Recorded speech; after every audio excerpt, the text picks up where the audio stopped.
சென்னையில் இரவு பெய்த பரவலான மழையால் குளிர்ச்சியான சூழல் நிலவியது. குறிப்பாக சென்னை சென்ட்ரல், அண்ணா சாலை, புதுப்பேட்டை, எழும்பூர், புரசைவாக்கம், வேப்பேரி, சேத்துப்பட்டு மற்றும் அடையாறு உள்ளிட்ட பகுதிகளில் மழை பெய்தது. அதேபோல் சென்னையின் புறநகர் பகுதிகளான பூந்தமல்லி, போரூர் உள்ளிட்ட இடங்களிலும் பரவலாக மழை பெய்தது.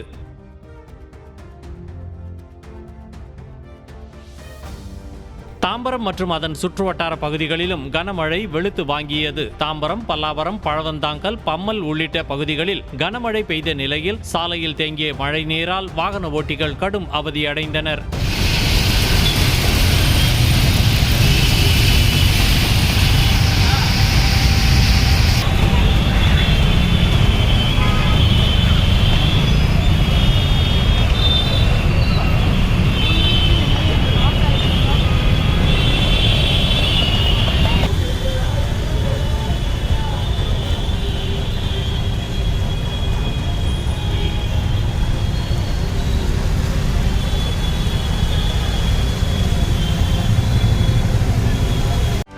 செய்திகளை உடனுக்குடனும் துல்லியமாகவும் தெரிந்து கொள்ள சப்ஸ்கிரைப் பண்ணுங்க.